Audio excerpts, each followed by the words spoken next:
오늘은 507주년 종교개혁 기념주일입니다. 1517년 마틴 루터가 95개조 반박문을 비텐베르그 성당 문에 게시하면서 종교개혁이 시작되었습니다. 십자가의 복음에서 멀어져 가고 있던 기독교를 향해 큰 외침을 한 것이지요. 그 당시 종교, 기독교를 뜻하던 라틴어는 렐리조라고 하는 단어였습니다. 이 단어는 렐리가레라고 하는 동사에서 유래된 말인데요, 다시 연결하다 이런 뜻입니다. 종교, 즉 기독교는 어떤 종교이냐? 하나님과 인간을 연결해주는 역할을 한다, 바로 이런 의미입니다. 하지만 당시 교회는 하나님과 인간을 제대로 연결시켜주지 못했습니다. 하나님과 인간을 더 멀어지게 만들었던 거지요. 온전한 구원의 길을 교회가 제대로 가르쳐주지 않았고 성도들에게 자꾸 무거운 짐만 지웠던 겁니다. 그러니 루터를 비롯한 많은 이들이 개혁을 외쳤습니다. 여러분, 종교개혁 기념주일을 맞아서 우리 자신을 돌아봤으면 좋겠습니다. 우리가 하나님과 잘 연결이 되었는지 살펴봐야 합니다. 하나님에게서 멀어져 있다면 무엇 때문에 멀어져 있는지, 십자가의 복음을 믿는 믿음으로 우리가 온전히 서 있는지, 예수 그리스도의 삶의 정신으로 살아가고 있는지 우리 자신을 살피며 날마다 우리 신앙을 개혁하며 살아야 합니다. 오늘 본문은 선한 사마리아 사람의 비유입니다. 이 비유 또한 우리가 하나님과 얼마나 잘 연결되어 있는지 살펴보게 합니다. 하나님께서 바라시는 이웃 사랑이 어떤 것인지, 그 사랑을 위해 우리는 어떻게 해야 하는지, 하나님과 잘 연결된 사람은 어떻게 이웃 사랑을 실천하며 살아가는지, 그걸 우리에게 보여주고 있습니다.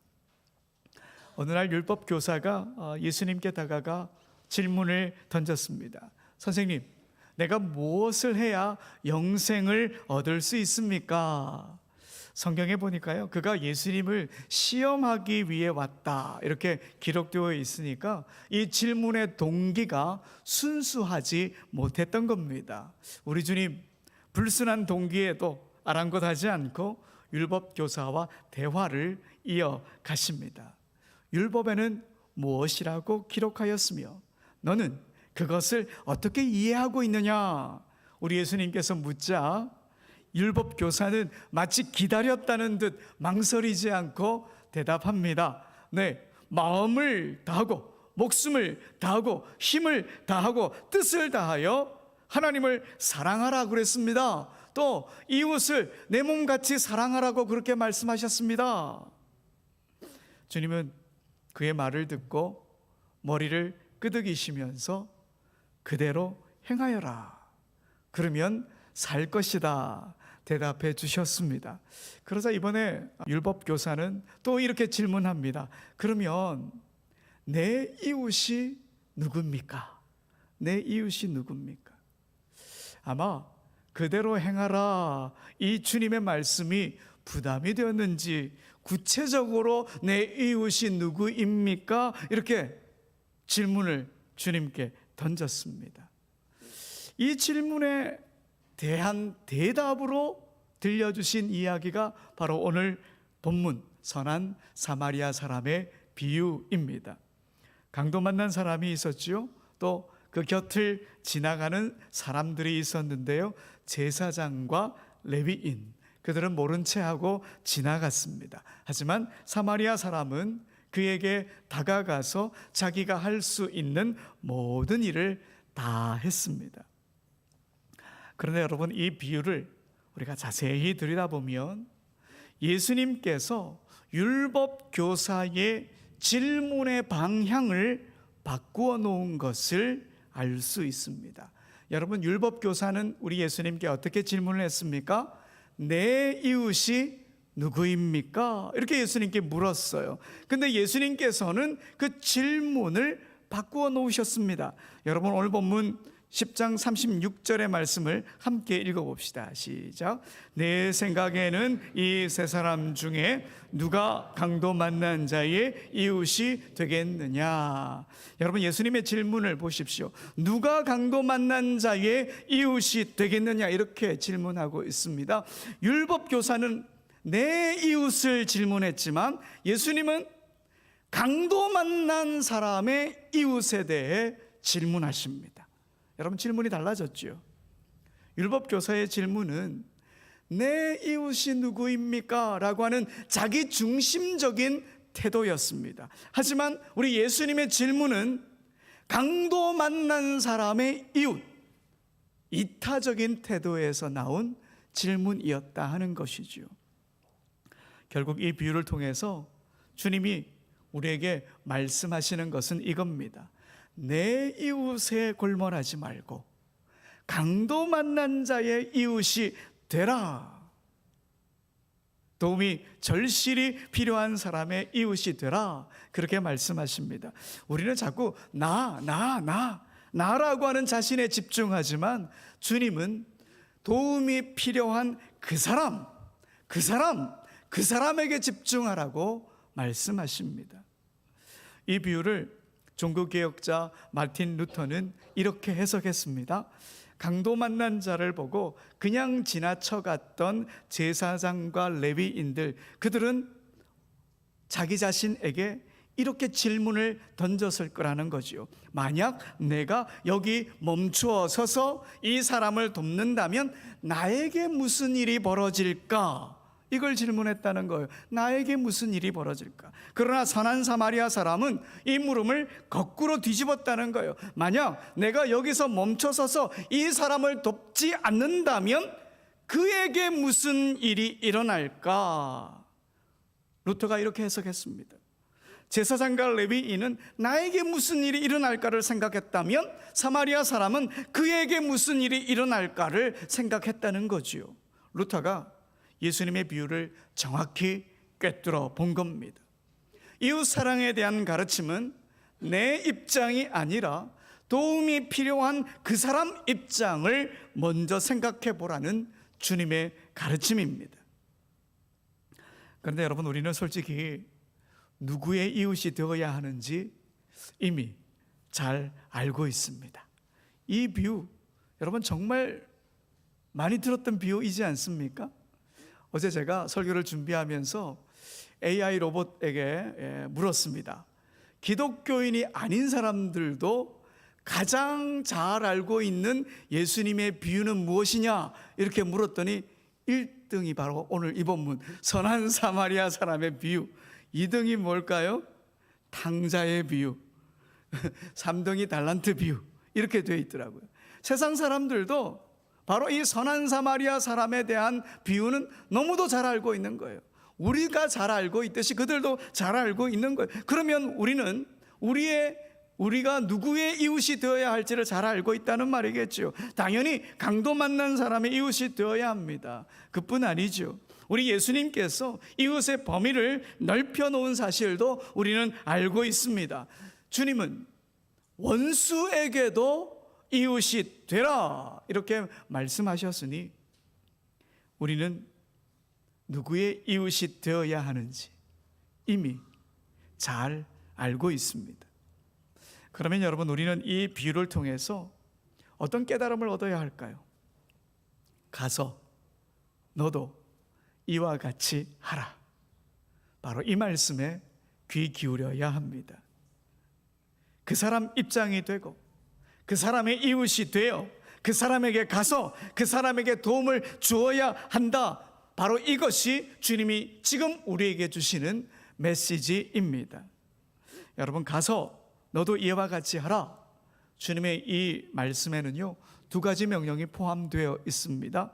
첫째는 가라라고 하는 명령이고요, 두 번째는 하라라고 하는 명령이지요. 가라라고 하는 명령은 파송의 명령이고 하라라고 하는 명령은 사명에 대한 명령입니다.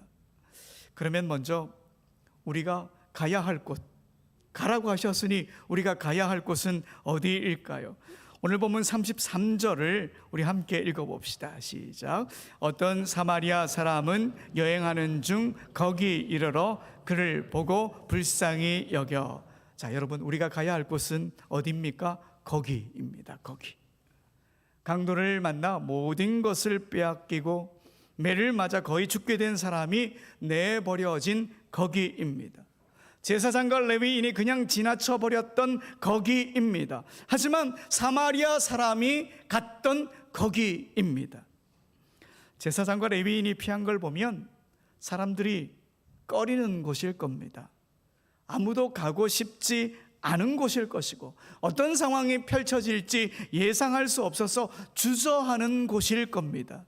그러나 여러분, 거기는 누군가 가서 도와주지 않으면 한 사람의 생명이 위태로워지는 바로 그런 곳입니다. 여러분, 주님이 우리를 부르신 것은 바로 거기 가라고 부르신 겁니다. 우리의 도움이 필요한 그곳에 주님의 마음을 갖고 가라고 우리를 부르셨습니다.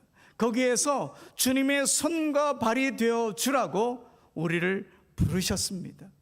우리는 그 부르심을 기억해야 합니다. 또 주님은 거기 가서 하라 명령하십니다. 여러분, 선한 사마리아 사람이 거기 가서 어떤 일을 제일 먼저 했는지 한번 볼까요? 오늘 본문 34절입니다. 함께 읽어봅시다. 시작.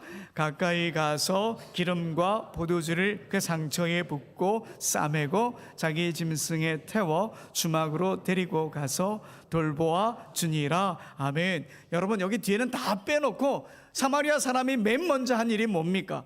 가까이 간 거예요. 가까이 간 거. 거기 가서 멀찍이 보고 있는 게 아니라 더 가까이 갔다는 거예요. 거기까지 가는 것도 참 귀한 행동이지요. 하지만 더 가까이 가는 것, 그 일을 해야 합니다. 가까이 가서 옆에 있어 주는 일, 정말 귀한 일입니다. 어려움과 위기에 있는 사람에게 무엇보다 큰 힘이 되고 위로가 되는 일은 바로 옆에 있어 주는 일입니다. 거창한 위로의 말보다 말없이 손잡아주는 그런 위로, 손잡아주며 옆에 있는 위로, 그 위로가 필요합니다. 사실 이 일은 보혜사 성령님께서 우리에게 해주시는 일입니다. 여러분, 보혜사라고 하는 말은 헬라어로 파라클레토스라고 하는 단어입니다. 후견인, 변호사, 또 보호자 이런 뜻인데 문자 그대로 보면 옆에서 돌봐주시는 분, 이런 뜻입니다. 옆에서, 가까이에서 돌봐주시는 분. 성령님께서 우리 바로 옆에서, 우리 가까이에서 우리를 보호하고 계십니다. 그런데 여러분, 성령님보다 먼저 우리 가까이 오신 분이 계시죠? 우리 예수님이십니다. 강도 만난 사람처럼 구원의 손길을 기다리고 있던 인류를 향해 하늘을 버리고 이 땅에 오셔서, 우리 가까이 오셔서 우리를 구원의 길로 인도하셨습니다. 우리의 구원이 되어주셨습니다. 친구가 되어주셨습니다. 힘이 되어주셨습니다. 우리의 길이 되어주셨습니다. 그 예수님으로 인하여 우리는 지금 이 자리에서 예배하는 것이죠. 얼마나 감사합니까? 그러니 여러분, 힘든 이들 가까이에서 그들의 손을 잡아주는 일은 성령님이 하시는 일을 우리가 하는 것이고요, 예수님께서 하신 일을 우리가 하는 겁니다. 아파하고 힘들어하는 이웃 가까이 가서 아픔을 함께 나누고 그들의 친구가 되어주고 그들의 보호자가 되어주고 그렇게 힘든 이들을 섬기면 우리는 진정한 주님의 동역자가 되는 겁니다. 그러면 여러분, 지금 이 시대 우리가 가야 할 거기가 어디일까요? 참 많은 곳이 거기가 되겠죠. 저는 오늘 특별히 거기가 외로움이 있는 곳이다, 이렇게 말하고 싶습니다. 작년 한 해 우리나라에서 고독사로 세상을 떠난 사람의 수가 3,661명이라고 합니다. 고독사는 고립된 삶을 살던 사람의 죽음을 뜻합니다. 한 달이 지나서야 죽었다는 사실을 알게 되는 그런 사람들이죠. 그런데 여러분, 이 숫자는요, 무연고 사망자를 포함하지 않은 수치입니다. 그들까지 더한다면 아마 더 많아지겠죠. 최근에 조사를 보니까요, 한국 성인 남녀 중에 자신이 고독사할 확률은 얼마나 될까 이렇게 조사를 했더니 32%가 자신도 고독사할 수 있다, 그렇게 대답을 했다는 거예요. 여러분, 이런 숫자는 단순한 통계가 아닙니다. 외로움 속에서 누구에게도 손을 내밀지 못하고 누군가의 손길도 받지 못한 사람들이 세상에 점점 더 많아지고 있다, 이 말이지요. 영국 정부 부처에는 고독부가 있고요, 고독부 장관까지 있습니다. 사람들이 외로움과 싸우는 현실을 정부 차원에서 다루고 있는 거죠. 지금 우리도 외로움에 대해 심각하게 받아들여야 하는 그런 시대를 살아가고 있습니다. 예수님의 사랑을 삶으로 보여주었던 마더 테레사가 이런 말을 남겼습니다. 가장 끔찍한 빈곤은 외로움과 사랑받지 못한다는 느낌이다. 아무도 찾아주는 이 없는 외로움, 누구에게도 사랑받지 못한다는 느낌, 이런 것이 물질적인 빈곤보다 더 끔찍하다, 이 말입니다. 외로움은 단순한 감정이 아니라 이렇게 사람의 삶을 파괴하는 깊은 고통입니다. 이 시대 외로움과 고독 속에 있는 이들에게 주님이 우리를 보내십니다. 거기로 가라 말씀하십니다. 더 가까이 가라 하십니다. 대지의 모든 식구들이 외로움 속에 있는 지체들은 없는지 더 잘 살펴보았으면 좋겠습니다. 특별히 안수 집사님, 권사님들께 부탁드립니다. 하나님께서 교우들을 돌보고 위로하라고 여러분에게 기름을 부으셨습니다. 물론 저와 장로님들도 그 일을 하겠지만 안수 집사님들, 권사님들, 그 일에 더 힘을 내어 주시기를 간절히 부탁드립니다. 성경에서 집사의 직분이 어떻게 시작되었는지 잘 아시죠? 예루살렘 교회에서 어려움에 처해 있던 이들을 돌보는 일을 했는데요, 어려운 사람을 모두를 다 돕지 못하는 거예요. 도울 때마다 자꾸 제외되는 사람들이 생겨난 겁니다. 그러다 보니 마음이 상한 사람들도 생겨나고 불만도 많아지고 그렇게 된 거죠. 그래서 그 일을 전담할 일꾼을 뽑았는데요, 7명의 집사님이 뽑히게 되었습니다. 외로움에 있고 어려움에 있는 이들을 더 잘 보살피라고, 그들을 제대로 섬기라고 집사님을 뽑은 거지요. 그러니까 우리 안수 집사님들 해야 할 일이 뭡니까? 바로 이 일을 해야 된다는 것이지요. 권사님도 마찬가지입니다. 우리나라에서 권사의 직분이 시작된 것은 1955년 제40회 총회 때부터입니다. 안수집사와 같은 대우와 안수집사와 같은 사역을 위해 권사제도를 두기로 했습니다. 당시 교회를 섬길 수 있는 남자 성도의 수가 작다 보니까 여성 중직자를 따로 세우기로 한 거지요. 우리 교회에서는 1962년 11월 4일 고성의 성분옥 김영순 권사님, 이 세 분이 첫 권사님으로 취임하셨습니다. 그분들은 열심으로 성도들을 보살폈습니다. 밤을 새며 기도하셨고 어려움에 처해 있는 성도들을 정성껏 돌보셨습니다. 이분들이 얼마나 열심을 내셨든지 이분들 1983년에 은퇴하시면서 제도에도 없는 원로권사로 추대할 정도로 열심을 내셨습니다. 안수 집사님과 권사님들 더 힘을 내어 주십시오. 지금도 열심히 해주셔서 얼마나 감사한지 모르지만 조금 더 힘을 내주십시오. 어제도 전도사님 결혼식에 힘을 다하는 모습 보면서 정말 아름답다, 제가 감동을 받았습니다. 앞으로 더 열심히 외로운 이들이 없는지, 힘겨운 일을 당한 이들이 없는지 잘 살펴봐 주시고 도와주시고 힘을 실어주시기 바랍니다. 오늘 3부 예배 후에 안수집사회 기도회, 권사기도회가 있습니다. 없는 약속을 만들어서 도망가지 마시고 안수집사님 기도회, 권사님 기도회에 참석해 주십시오. 여러분은 잘 모르겠지만 기도회가 끝나면 출석부가 제 위에 딱 올라옵니다. 믿거나 말거나, 그러니 꼭 기도회에 참석하셔서 그 자리에서 주님께서 주신 사명을 확실히 부여잡는 그런 시간이 되었으면 좋겠습니다. 지난주에 어느 노신학자의 글을 읽었습니다. 종교개혁에 관한 내용이었는데요, 루터의 종교개혁은 금관을 쓴 예수를 가시관을 쓴 예수로 복원하는 사건이었다, 이렇게 평가하고 있더군요.